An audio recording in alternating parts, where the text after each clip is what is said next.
Hoy tenemos con nosotros a Mireia Cabañes, una superviviente de un cáncer muy agresivo y una persona muy vinculada al deporte de élite, subcampeona del mundo de surf adaptado. Soy Sonia de Lama. Bienvenidos al podcast de Banner Salud, creado como una ventana a la diversidad funcional. Mireia Cabañes, es un auténtico placer tenerte hoy aquí en el Centro Banner con nosotros. Me gustaría que te presentases y nos contases un poco tu historia de vida. Vale, bueno, en primer lugar, millones de gracias por invitarme y dejarme este huequito para hablar contigo. Bueno, pues eso, soy Mireia Cabañes, una mujer todoterreno, me encanta la adrenalina y superarme cada día.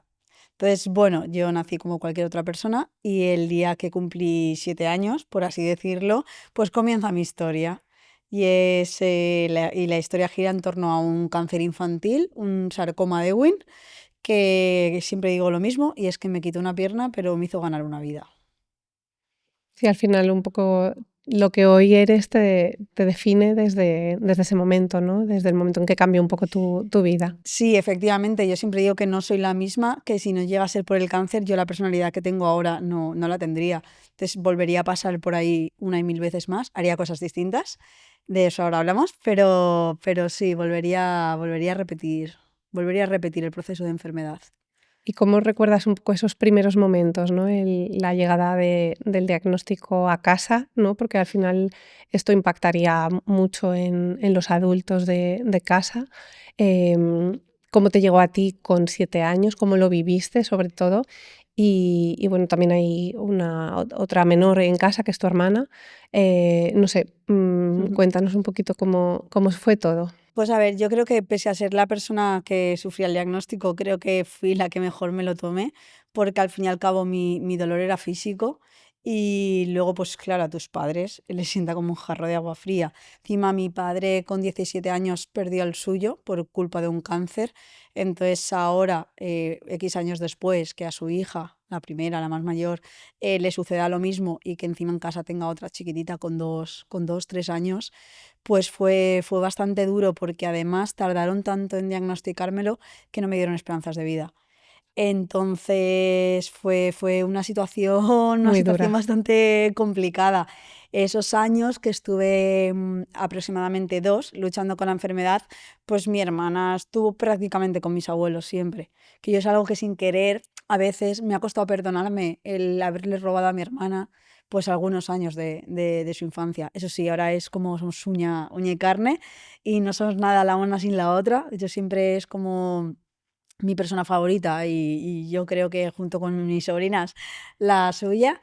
Pero fue bastante duro. De hecho, sin querer, pues tú como afectada y como hija tomas un rol para proteger a tus padres o a tus tíos, a tus seres queridos, de que no te vean sufrir. Entonces tú creces siendo una persona, un mueble, o sea, sin sentimientos, una persona fría, de no sufre, Coraza, una una coraza pantalla. brutal de protección tanto para mí como para ellos. Entonces luego a la larga quitarse esa coraza es súper difícil. Pero bueno, yo hacía pues lo que me decían los médicos y lo que me decían mis padres. Muchísima quimioterapia, muchísima prueba. Me fui y seguiré siendo un conejillo de Indias. Y bueno, a ver, tuve muchísima suerte. O sea, fui un milagro.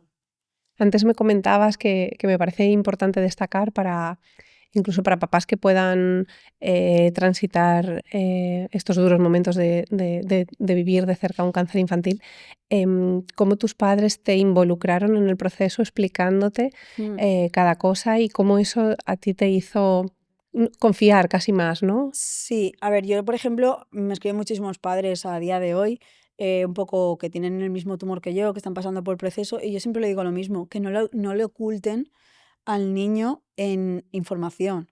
Es decir, a lo mejor si no le quieres decir de sopetón, te puedes morir, no hace falta ser tan brusco, pero sí que el niño sea consciente en todo momento de lo que le van a hacer.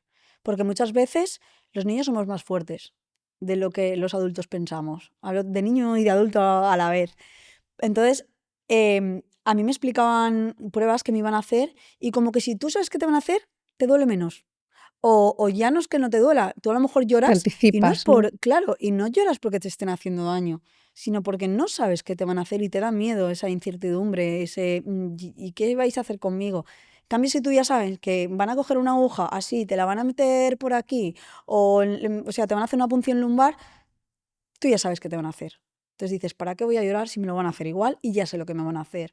Entonces yo creo que es muy importante el sentirte parte del proceso, que probablemente yo dijera lo que dijera, me lo iban a hacer igual. Mm. Pero a mí me vino muy bien ser parte de y ser consciente en todo momento de, de cómo estaba mi vida, de cómo corría peligro, de cuántos meses me podían quedar, cuánto no.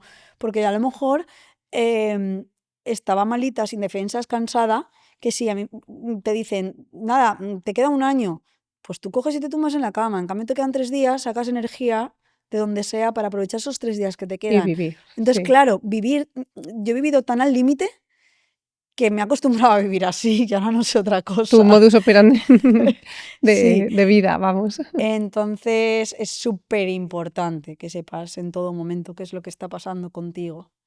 Y en este proceso de tratamientos, ¿no? Que tú tuviste que seguir desde tan pequeña, no sé, ¿cómo viviste pues, los primeros goteros mm, de quimio? ¿Cómo te afectaban? ¿Cómo fuiste tolerando el dolor, los efectos secundarios? No sé, supongo caída de pelo, debilidad. Sí, pues a ver, es verdad que a mí me pusieron una quimioterapia súper agresiva porque, bueno, el diagnóstico que me dieron fue sarcoma de Ewing y bastante avanzado. Mm. Entonces las esperanzas de vida que me dieron fue prácticamente nulas y tenían que desde el minuto 1 atacar con agresividad el tumor para reducirlo o bien, en mi caso, que fue paralizarlo para poder amputar. Em, Vomitaba mucho. O sea, me acuerdo de si yo siempre he sido mal comedora, que además me daba muchísimo asco la comida, pues si le sumas comida de hospital, más encima el malestar, las náuseas, el cansancio, o sea, físicamente fue Duro. durillo. Lo de que se me cayese el pelo no, a mí me dio exactamente igual. De hecho, me reía, o sea, me entraban como carcajadas y recordaré un día que me tuvieron que ingresar en cuidados intensivos y justo me desperté y se me empezó a caer el pelo.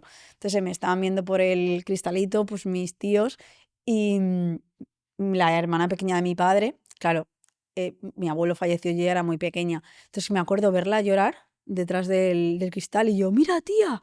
Y yo me arrancaba mechones. Y yo la veía llorar más, entonces más me arrancaba. Pero no lo entendía y decía, ¿pero por qué lloras? Como riéndome. Y me acuerdo que conforme salí ese fin de semana a casa, en el baño de mis abuelos, mi padre ya después de comerme Te me rapó. rapó la cabeza, mi hermana se la quería rapar. y, y a mí, o sea, a mí el que se me caese el pelo me daba bastante igual. Fue como, yo creo que me tomé la enfermedad un poco como un juego, ¿no? Es De verdad, era tu cuando voy a rol, dar ¿no? charlas Eras en niña. colegios, les pongo el ejemplo cuando sobre todo son de pues, cuarto de primaria, así, que me lo tomaba como un videojuego. Es decir, cada día era una pantalla, no había que dejar que nos matasen ni que pusiese Game Over. Entonces, día a día, pues vas luchando un poco con eso. Pues todos los días son iguales, pero estás cansado, no tienes ganas de nada, no tienes fuerza, pero siempre hay que intentar buscar ese mínimo todos los días para Para seguir aferrarte a adelante. él y seguir adelante y querer hacer cosas. Y cuando toda esta etapa pasó, que yo sé que fue bastante larga, supongo que llegará un día, ¿no? En que hicieron las pruebas necesarias y dijeron, oye, lo hemos paralizado o hemos conseguido estabilizar el crecimiento, no hay crecimiento tumoral. Bueno, ¿Cuándo te proponen la siguiente fase de intervención, que ya es la cirugía? claro, pues digamos que yo desde el minuto 1 lo tenía pautado. Vale, Es decir, como no sabían si iba a funcionar la quimioterapia o no, ahí me dijeron, empezamos con quimioterapia ahora y antes del verano hay que, hay que operar. si la niña llega, hay que operar. Pero claro, yo tenía que llegar con defensas, Claro, porque es una porque si no me cirugía. podía quedar en quirófano. Fue una cirugía de muchísimas, muchísimas horas, porque, claro, a mí me hicieron una rotoplastia de Van Ness, ¿vale? Explícanos. Sí, sí, por eso. Consiste, a ver, los sarcomas siempre te acaban amputando. Entonces, en mi caso, como yo tenía el tumor en la parte alta del fémur, me ocupaba como de medio fémur hasta la cadera. Pues lo que hicieron era dos opciones: una, amputar la pierna, o dos, lo que me hicieron a mí, que fue la rotoplastia. Y lo que hicieron fue amputaron la pierna por completo y el fémur, que era la zona afectada, la desecharon, que siempre tengo la broma de que va al femurterio, el cementerio de fémurs, y luego de rodilla para abajo, que estaba útil, estaba perfecto, estaba sano, me lo reimplantaron a la cadera, pero del revés. Entonces, yo el movimiento de cadera lo hago con la rodilla del revés y el movimiento de rodilla lo hago con el pie del revés. Con el talón, Con el diríamos, ¿no? talón, que esto lo ves ahora muy fácil, pero por aquel entonces me costó muchísimo aprender. Entonces a mí me hicieron la cirugía, no sé si tardaría unas 12 horas aproximadamente, y luego, aparte de ir, obviamente, directamente a la UCI, a mí me escayolaron desde el pecho hasta los pies durante pues junio, julio, agosto y septiembre. Qué duro. Mucho. Para un niño de ya 8 años Sí, tendrías. ¿Era el año tenía, no, siguiente? 7, 7. me operaron justo, me lo detectaron en febrero, me operaron en En junio. junio. Sí, de hecho tengo fotos, por ejemplo, de los 8 y yo seguía calva porque seguía con quimioterapia, porque ellos te amputan, pero claro, ya Hay sabes que que las seguir. células viajan por el cuerpo y hay que intentar que no quede ninguna mala. Y claro, fue durísimo porque además yo seguía con quimioterapia, las defensas muy bajitas, la escayola me hizo una herida, bueno, 2, que tengo las cicatrices en el culete, y Mm. por ahí me entró una bacteria y no había manera, me estaba matando la bacteria a mí, pero no había manera de matar a la bacteria. Que las úlceras por presión son Y horribles. ahí sí que estuve muy, muy, muy, muy al borde, pero muy, muy, muy, que se pensaban que ya nada y no sabemos qué pasó, que de repente me desperté y hasta el día de hoy como un Sin parar Miura de dar guerra. a dar guerra, sí. Y en ese tiempo, claro, al final, pues una cirugía muy importante que cambió tu aspecto mucho. em, Unos ciclos muy potentes a nivel físico que te iban dejando bastante débil. ¿Cómo sobrelleva todo esto una niña y qué, claro, qué opciones te van dando? Porque entiendo que la parte médica es súper importante, pero la parte de no perder tanta masa muscular, poder seguir medio fuerte, pues tener a lo mejor quizás sesiones de fisioterapia, no sé, de terapia ocupacional. No sé si en algún momento también te pudieron ofrecer psicología para toda la parte de aceptación Mm. de un nuevo cuerpo, Sí, pues a ver, el problema es que estamos hablando del 94. sí, hace mucho Entonces, de tiempo. aquella época a ahora las cosas han cambiado muchísimo. A mí, efectivamente, tanto a mis padres como a mí, vinieron los psicólogos de la unidad de oncología infantil a vernos. La psicóloga flipó, pero me dijo, es que no tengo nada que hacer con la niña porque lo lleva estupendamente y no tuve tratamiento psicológico hasta los 10 y algo, hasta la adolescencia. No me hizo falta para nada. Y luego, es verdad que en aquel entonces te ponemos quimioterapia, tú estás en la habitación, reposo, cuanto menos hagas y menos consumas mejor. Ahora sí que está, después de estudios, visto que el deporte o el mínimo movimiento beneficia muchísimo cuando estás en quimioterapia, que yo ahora se lo digo a la gente, pero en aquel entonces no. Entonces yo soy como de la vieja escuela. Y luego es verdad que algo que hicieron bastante mal conmigo, una fue que después de operarme tampoco tuve seguimiento, no se lo he hecho en cara, pero porque ya te digo que son protocolos que antiguamente no se hacían. Yo sé que si se hubiesen hecho, a día de hoy estaría muchísimo mejor. No se hacían, bueno, pues gracias a Dios ahora se hacen y ya está. Y que no había una unidad de rehabilitación infantil. Entonces, claro, yo que he pasado el proceso de enfermedad súper bien, que no he llorado, que es súper madura, que he hecho todo lo que me han dicho, lo llevo genial y de repente me quitan la escayola y me ingresan en una habitación con 4 abueletes vegetales.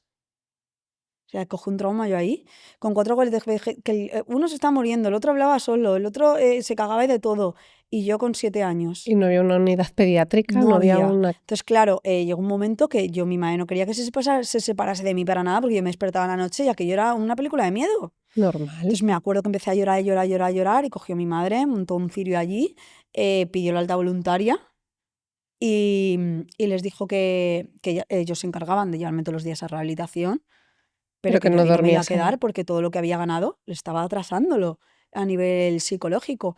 Y hubo ahí rifirrafe, al final se dieron cuenta y con el paso de los años pues se ha creado el área. Pero eso me acuerdo a mí que me causó muchísimo trauma. Mucha impresión. Muchísima, muchísima, o sea, flipante. Y hasta tal punto de que yo no quería. Luego encima vas y el sistema público de salud a nivel de rehabilitación, pues es lo que es. Y se queda cortísimo. Mm. Entonces llegó un momento que al final dejamos la rehabilitación del hospital y yo por mi cuenta pues nadaba y empezaba a hacer cosas y cada vez que iba a que me viesen, no, pues se está muy bien. O sea, claro, a mí es como que, mira, se va a morir, le hemos Todo salvado, lo que era no esto ha sido el morirse, milagro, claro. entonces todo lo que venía detrás, nadie tenía ni idea. Mm. Era Entonces, como, claro, eras tal experimento yo he ido que creciendo ahí no sabían qué esperar, dejada. ¿no? Claro, De una cirugía como la tuya y de un posoperatorio tan bueno, entre comillas, que ojalá haber existido nosotros para que hubieses venido 100%. a trabajar Sí, a un centro como el nuestro sí, me hubiera encantado, vamos. Hubiese con la sido filosofía la... del deporte o del movimiento, del ejercicio físico como hilo Sí, conductor del tratamiento rehabilitador. En un caso como el tuyo, además, vamos. sí. O sea, yo ojalá hubiese estado esto.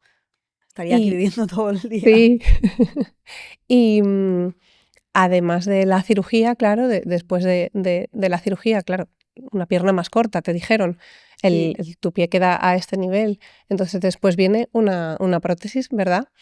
Sí, primero tuve que, bueno, aparte de coger masa muscular, enseñarle a moverse. Porque, Exacto. claro, ¿Cómo reaprendes? las conexiones eran las mismas. Importante. Entonces, tú sabes más de eso que yo, Sí, es no lo neurológico sé. en O sea, realidad. quitaron hueso, quitaron músculo, pero las conexiones neuronales seguían siendo las mismas. Sí, Entonces, porque claro, tu a mí cerebro me es el decían, que mueve lo la pierna dirige. para adelante, y yo la movía para atrás. Pues claro, era lo único que mi cerebro conocía. O sea, tuve que desaprender para volver a aprender.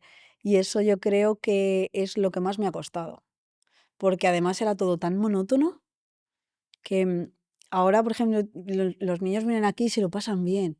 Para mí ir a rehabilitación era un suplicio, porque era tan aburrido. Serían tareas muy dirigidas, muy, ahora me Sí, voy para acá, ahora me voy para allá. Ahora... sí. Y al final, gracias a que pues con mis padres en casa, delante de un espejo y de mueve para adelante y haciendo fuerza, más mirándote tal, empezó como a reaccionar, pero te estoy hablando de meses, ¿eh?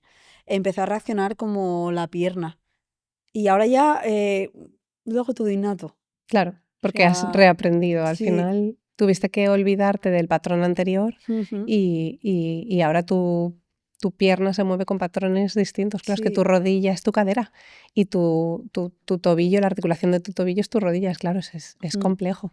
Si cualquier persona lo piensa, uf, no sé si seríamos capaces el resto sí. A ver, de muchas veces hacerlo. me dicen, yo no sé si soy capaz de hacer todo lo que haces tú. Y es verse en el lugar, Sí, verse en el momento y verse en la mm, condición. sí, totalmente. Pero todo el mundo es capaz de todo, vamos. Y eso, la aceptación de los cambios de tu nuevo cuerpo y la adaptación, evidentemente primero tuviste que entrenar todo esto y luego entrenar a llevar una prótesis, ¿no? Claro.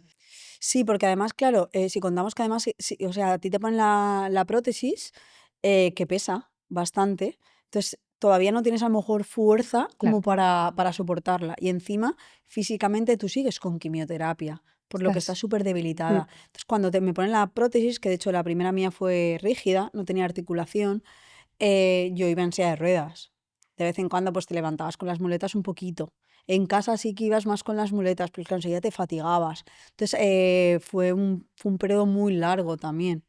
O sea que yo muchas veces ahora me río cuando los niños tiran la toalla a la primera de cambio y digo, "Pf, si tú supieras todo el esfuerzo que hay que hacer en esta vida para conseguir algo". es verdad, y que al final ver como la meta última, ¿no? Te puede ayudar a tolerar el camino, que evidentemente Claro. nunca es un camino de A, rosas. a mí me pasa ahora que gente que a lo mejor le hacen la cirugía o el mismo diagnóstico se compara conmigo. Y digo, no te compares, que te saco 30 años de ventaja. Entonces es como puedes llegar a estar como yo y muchísimo más y puedes conseguir muchísimas más cosas que yo, pero date tiempo, Claro, esfuérzate. y sobre todo que no es lo mismo que te operen hoy a que te operen en 1994. O sea, estamos hablando de cambios abismales a Sí, nivel médico, que de hecho también ahora ya eso no es te importante. escayolan. ¿Ves? Empezando por ahí, que tu verano aquel no se Sí, te olvidará. no. ¿Y cómo recuerdas la respuesta de tu entorno, de familia, vecinos, amigos? Pues la verdad es que lo recuerdo bastante bien, o sea, en ningún momento he sentido mucha sobreprotección. ni mucho menos. También yo era un poco rebelde en ese aspecto. Mi padre igual un poco más que mi madre, me intenta sobreproteger, pero para nada. Y luego yo siempre seguí siendo la misma y me seguí sintiendo la misma. Es decir, yo lo poco que iba al cole, mis amigos eran iguales. En la falla, mi hermana... Sí que es verdad que igual mi hermana sin querer ha crecido con un rol no protector, sí protector, pero como de cuidarme, de cuidadora. Y eso se le nota ahora con las niñas muchísimo, le sale de vocación. Entonces, o mi prima, por ejemplo, que lo hacía mi hermana y luego mi prima, tiene 9 años menos que yo, y no sé, tenían obsesión con lavarme el piececito. O sea, ellas cogían las toallitas húmedas y todo era lavármelo, porque no está sucio. Claro, ellos en su edad entenderían Sí, como que que estabas necesitaba algún malita, ¿no? cuidado. Sí, claro. Pero yo he tenido suerte con la gente que me ha rodeado. Sí, de hecho me acuerdo, hay una entrevista mía de hace muchísimos años que el titular era ni pobrecita ni heroína, soy una niña normal, Y porque cuánta no... verdad, ¿no? Que al final también hay que normalizar un poco Mm, para no sesgar y para, al final, tú tienes que seguir desarrollándote. claro. Y sí que me gustaría que nos contases eso, cómo viviste tu desarrollo, ¿no? Ya llegaría un momento en el que todo se estabilizaría un poco más Ujú. y podrías continuar tu... A ver, cuando tienes cáncer, Ya, estabilizar, tampoco porque siempre te quedan todas las secuelas. Y más cuando sufres una amputación como la mía. Entonces luego siempre tienes secuelas de cadera, de columna, a mí además, pues órganos, riñones y demás, que sí, que a la larga te acaban dando la alta, pero nunca estás 100% sano. Entonces yo, por ejemplo, soy un poco inmunodeprimida. Entonces todo lo que hay lo cojo, tengo que tener un cuidado brutal. Entonces, como tal, el alta sí te lo dan porque no tienes activa la enfermedad, pero ya es para toda la vida, te porque cuando no tienes condiciona. una tecla tienes otra. Sí, Entonces, hasta que tú creces, maduras y entiendes que tienes que vivir escuchando a tu cuerpo, porque nadie te enseña a escuchar a tu cuerpo. Es súper difícil. que hay una parte de autoconocimiento importante, Entonces, introspección. yo a día de hoy todavía sigo que, bueno, tuve problemas de dolor crónico en el 19, tuve que aprender unas partes de escuchar por qué pasa esto, por qué tal, que tengo que dejar de hacer, no sé qué. Y mi último descubrimiento ha sido la alimentación. Todo el tema de suplementos naturales, porque el dolor me estoy dando cuenta que si le meto toda la falta de vitaminas que normalmente tenía, se me ha reducido bastante. Entonces es un campo tan amplio Sí. que es difícil. Y también me has comentado antes, ¿no? La época en la que también aumentó más el dolor, además de cambios nutricionales, coincidió una época en la que el ejercicio formaba mucho menos parte de tu vida, ¿no? Claro, el problema estuvo que yo siempre he estado muy ligada al deporte, pero al final pues creces, acabas la carrera, te pones a trabajar, vida de adulto, te vas a Madrid, estrés, y no tenés tiempo para ir, para hacer un mínimo deporte, un gimnasio, un pilates, un mantenerte. Entonces, claro, al final pasas muchas horas sentada, la musculatura se debilita. Si mi musculatura, que es la que se supone que tiene que proteger a mis huesos, que son los que no son convencionales, eh, pues fatal, fatal, porque me dolía todo muchísimo, cada vez me dolía más y al final llegué a tener una patología crónica y es que no se me va a ir nunca. Entonces, para que llevarla bien, lo que he tenido que hacer ha sido cambiar hábitos. Claro, tan importante. Entonces, yo siempre he dicho que a mí, por ejemplo, después de esta etapa, que ha sido psicológicamente la más dura de mi vida, o sea, hay una frase que sé que te gusta y es que a mí me detectaron la discapacidad con 7 años y yo me la encontré con 32. Hasta que yo no sufrí de dolor crónico, yo no me había sentido una persona con discapacidad, porque una prótesis no me Te anula el limita, dolor. claro. El dolor es muy limitante. Es muy limitante. Entonces, claro, no duermes. Es horrible esa época. Entonces, siempre digo que el deporte volvió a mi vida para salvarme la vida. Y ahora soy una adicta. Y qué bueno ser adicta a algo que te salva la vida, ¿no? Sí. Qué importante. Y has hecho muy breve, pero muy rápidamente, ese recorrido, ¿no? Intuyo que, claro, acabaste la etapa escolar, entraste en la universidad y fuiste a Madrid a trabajar. O sea, es decir, tu vida educativa Mm. fue, al final acabaste todo, hiciste una carrera universitaria que te llevó incluso a poder tener un trabajo de tu profesión. Que esto también es muy importante, que aunque haya Sí. una discapacidad, una limitación, la etapa universitaria está ahí, ¿no? Y pudiste Sí, yo cursar. tuve suerte porque al final el cáncer pues me pilló en una época en la que, bueno, el colegio tampoco es que sea muy exigente y que además a nivel cognitivo el tratamiento no me afectó. Entonces yo creo que ahí tuve muchísima suerte también y no tuve problemas en el colegio. Al revés, me llevaba muchas broncas por la ley del mínimo esfuerzo. Pero nada, no tuve... Eso a nivel académico pudiste A ir nivel avanzando. académico lo puedo hacer todo, vamos, tengo varios másteres, tengo el doctorado parado. Sí, yo en ese campo Qué guay, no he tenido ningún problema. Ahora estoy haciendo el máster eres un ejemplo. habilitador para profe. Me encanta estudiar. Es que sí lo he dicho, o sea, soy un poco friki. Me cuesta, porque no dejo de tener TDAH, entonces soy muy nerviosa, no puedo estar sentada. Tengo ahí mis más y mis menos, mis truquitos, y pues te tienes que esforzar de otra manera. Pero he continuado, sí.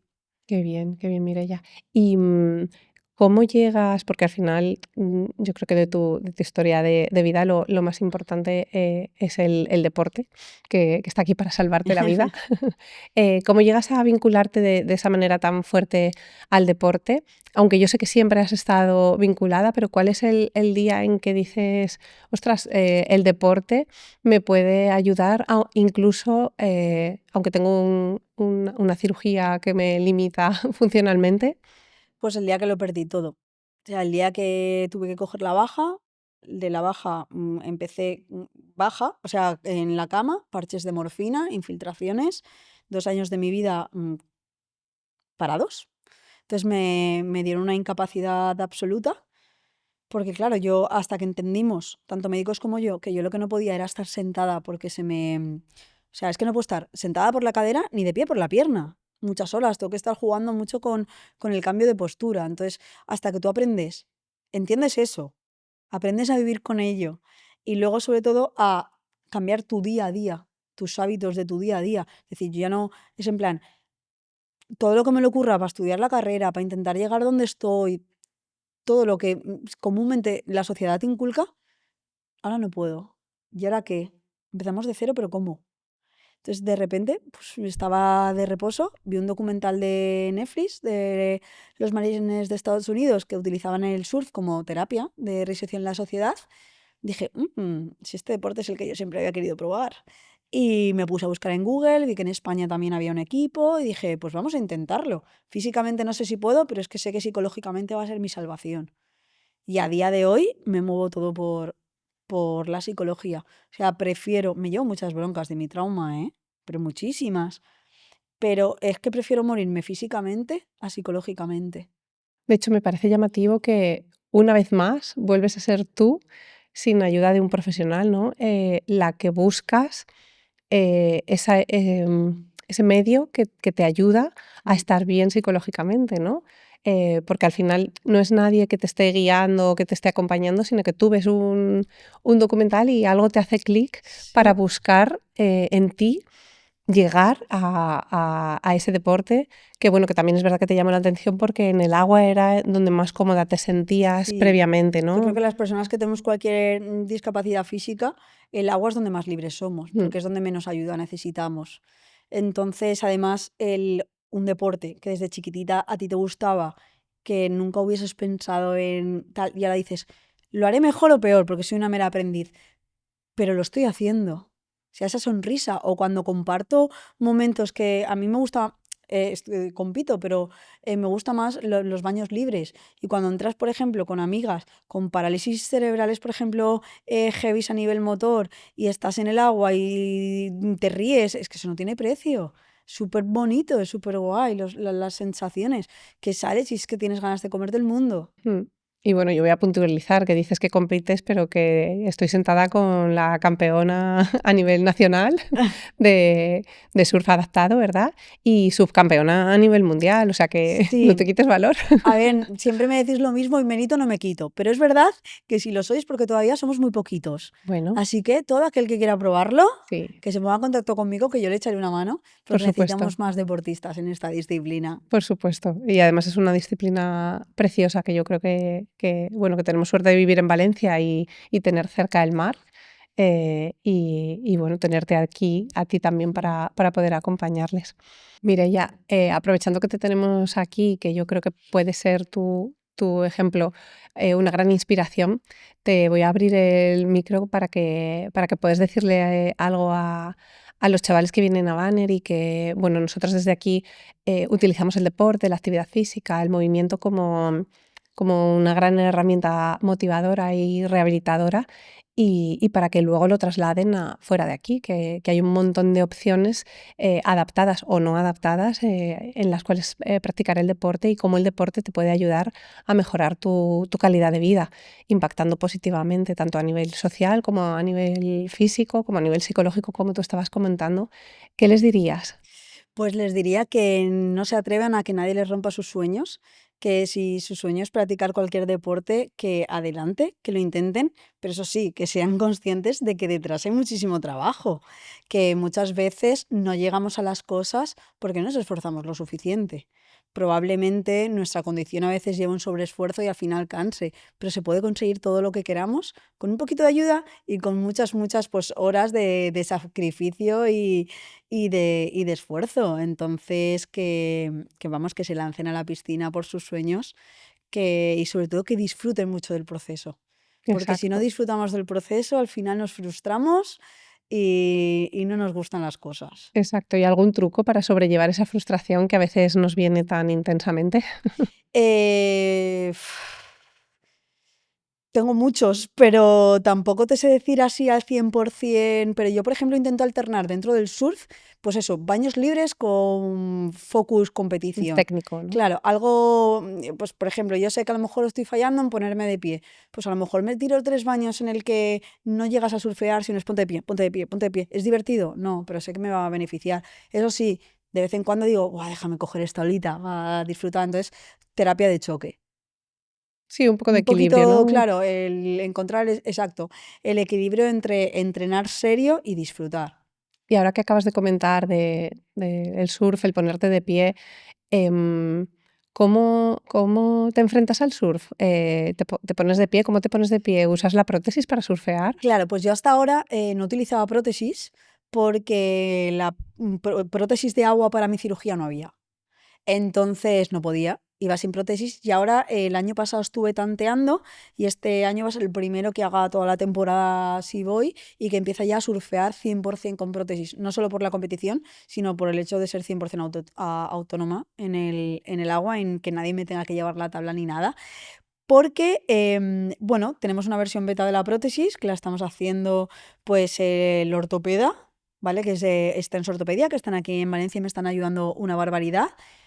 Lo poco que yo sé, pues se lo voy transmitiendo porque al final los usuarios de prótesis, como bien me dice él sabe la parte técnica, pero yo lo que necesito. Y también con ayuda de los entrenadores, de a lo mejor esto te vendría mejor así. Entonces ahí entre ¿Un tres, trabajo en cuatro equipo? motivados, hacemos trabajo en equipo y estamos creando como la prótesis del agua. O sea, habéis hecho Para... un equipo de ingenieros Sí. de prótesis de agua para Mireia Cabañes. Exactamente, con idea luego, si todo va bien, de extrapolarlo, que cualquier persona que necesite mi tipo de prótesis pueda adquirirla también y pueda utilizarla. No hace falta hacer surf, simplemente para ir a la playa, a pasear, a bañarte.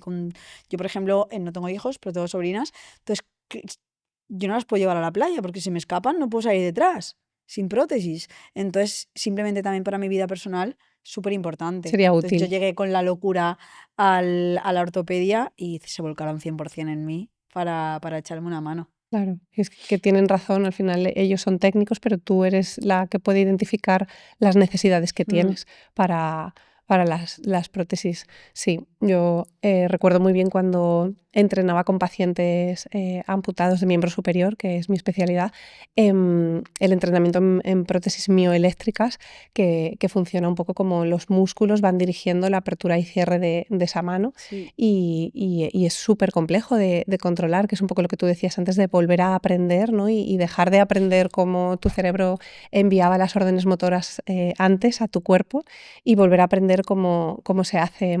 de una manera distinta, ¿no? Mm. Y al final supongo que tú para mover la prótesis también tienes que utilizar estos trucos y en el agua no sé si ya la has utilizado. No sé si funciona igual los movimientos La prótesis prácticamente es lo mismo, lo único pues que intentamos que no se oxide y buscamos pues que el tobillo tenga un poquito más de de movimiento. movimiento. ¿Qué pasa? Que yo, claro, el agua está fría, entonces yo me he metido como un neopreno por dentro. El problema está que muy guay, pero pierdo sensibilidad. Claro. Entonces estamos ahí todavía encontrando un Los poco qué materiales, es lo que los... me viene bien y qué no. He liado también a una empresa de submarinismo, Doctor Scuba también de aquí, que me hace pruebas de neoprenos por dentro. Entonces es prueba-error. Vamos más lentos, ¿por qué? Pues porque tengo que estar subiendo al norte, bajando, tal. Claro, para Ahora, dar feedback y para esta utilizarlo. semana era una semana idónea para haberlo probado por aquí, pero aunque no sea para surfear, entras, te bañas, tal cual, pero cogí la gripe. Entonces, bueno, poco a poco lo vamos haciendo y sí, claro, dar en la tecla. Qué maravilla y qué valiente, porque al final es atreverse a, pues eso, a Llegué a cuestionarme si estudiar. Me lo he cuestionado todo a lo ingeniería largo de mi vida: biomédica o algo así. traumatología Claro, y ortopedia. claro, claro. Es que al final lo has visto tan útil Mm, en ti misma que tiene sentido. sí, Otra cosa que me parece importante, es que nos cuentes, la importancia de rodearte, ¿no?, de buenos profesionales, tanto a nivel de entrenamiento, ¿no? Porque sin un buen entrenamiento tú no vas a tener un buen rendimiento ujú, profesional, em, como a nivel, he leído en alguna de tus entrevistas, que buscaste ayuda a nivel de psicología del deporte, ¿no? Es una especialidad de psicología que sí, no se conoce mucho, pero que te pueden llegar a apoyar, ¿no? Supongo también en las estrategias que decíamos antes de la frustración o de, justo. ¿verdad? Si quieres Sí. contarnos un poquito esa experiencia y la importancia de que haya profesionales y de encontrar el equilibrio, ¿no? Al final hay un entrenador que te entrena, pero igual tiene también que haber un fisio que vaya... Claro, yo ahora mismo tengo como 360, no es el mismo equipo porque cada uno, pues estoy con Lacti Training, con David Torres, que me llevan la nutrición y el entrenamiento físico. Luego, por otro lado, con Damara, estoy con la parte de fisioterapia. Luego, con Mar González, el tema del psicólogo deportivo. Es como para poder llegar a algo tienes que tenerlo todo. Entonces, a lo mejor, como no estás acostumbrado, vas metiendo poco a poco perfiles, pero creo que tiene que ser un 360 de todo, porque a nivel deportivo, ya no deportivo, de salud, son tantas las cosas que afectan. Y luego, claro, tienes que tener química con ese profesional, que vayáis en la misma línea, que le motive tu proyecto, porque tú como ser no dejas de ser un proyecto de algo. Y encima, en mi caso, que la prótesis, o sea, la pierna es distinta, que los movimientos son distintos, que pues, tiene que ser gente que le motive mucho, mucho, mucho, Tu mucho. caso, porque al Mi caso final, en concreto sí, para eres un poder ir reto, todos a ¿no? una, Mm, claro. Lo que exacto. pasa es que todo eso también conlleva a bastante dinero. Entonces muchas veces o no entreno lo suficiente porque no me lo puedo permitir, o no tienes un equipo más amplio porque no te lo puedes permitir. Y ahí está también el que entidades tanto públicas como privadas como empresas pues apoyen el Claro, estas deporte y iniciativas, apoyen. claro, exacto, y a Mm, las personas y que crean en vosotros como, mm. como una apuesta, igual que hay mucho apoyo Al a otro fútbol, tipo de por deportes, ejemplo, lo quería yo pues decir así, para. pero a otro tipo de deportes que tienen más visibilidad Sí. y que tienen quizá también pues, otro tipo de repercusión. mm. Sí que es verdad que yo ahora, por ejemplo, gracias a Fundación también, estamos, por ejemplo, han hecho un equipo de femenino de surf adaptado. Entonces somos 5 chicas, las que entrenamos juntas, a veces un poco por separado, porque según niveles, pero porque es un deporte muy solitario. Entonces también el hecho de entrenar, que además somos de distintas edades totalmente, las 5 juntas, o sea, eso te aporta y te da unas sonrisas, unos valores. Y esto no hubiese sido posible, una, sin la fundación y dos, sin una empresa que es Almar, que está detrás de patrocinar Sponsorizando. ese equipo, que para nada son fines deportivos, es más fines sociales, psicológicos para nosotras. O sea, no se busca tanto el vamos a ganar una competición, no, vamos a ganar autoestima, independencia, sonrisas, momentos juntas. Entonces es muy, muy guay eso. Y es una lástima que no haya más. Es verdad, totalmente. Desde aquí hacemos llamamiento a más empresas, ¿no?, que apoyen estas Sí. iniciativas. Y antes de despedirnos, me gustaría que nos contases, em, qué es lo que tú haces, en tu vida? O sea, ¿a qué te dedicas? Ah, Además de a entrenar y a hacer competiciones. menos mal que me lo has preguntado a mí, no a mi hermana, porque lía unas. O sea, no sabe ni a lo que me dedico. Y de mis mejores amigas tampoco. A ver, pues he pasado por muchas etapas en la vida y ahora mismo me dedico pues a dar charlas de motivación en colegios, en empresas, sobre todo, y también pues eso, a nivel deportivo, sobrevivo con patrocinios, colaboraciones y a divulgar un poco a través de redes sociales pues mi día a día, a crear contenido. Qué bien. Mireia, me ha encantado compartir este rato contigo, me ha encantado repasar tu historia de vida, ¿no? Tu trayectoria, todos los puntos importantes por los que has ido pasando. Y no querría acabar nuestra conversación sin preguntarte qué es lo que más crees que te ha ayudado en esos puntos de inflexión, ¿no? En esos puntos de quizá de bajón o en ese momento del 2019 que nos has contado, a no rendirte, a volver a resurgir, ¿no? Porque eres una persona como que te considero con mucha autosuperación, ¿no? Con estrategias para decir, ostras, veo esto en Netflix y es que yo me planteo que nadie me va a decir a mí que yo no puedo hacer surf como parte de mi entrenamiento y de mi reto personal. ¿Qué es lo que te ayuda a ti en esos Yo creo que momentos? los sueños. O sea, yo siempre me marco como pequeñas metas y metas muy grandes. Es decir, yo quiero llegar aquí, pero para llegar aquí sé que tengo que estar recorriendo todo esto. ¿Qué pasa? Pues para no aburrirme por el camino, pues voy metiendo hitos también importantes que me están haciendo llegar aquí. Entonces yo creo que un poco eso, jugar con mis ilusiones y con mis sueños para eso, mantenerme activa y de vez en cuando dosis de adrenalina. Sí, que a ti la Porque si adrenalina no, te da la vida. no sé hacer otra cosa y es como mi chute de eso, de energía.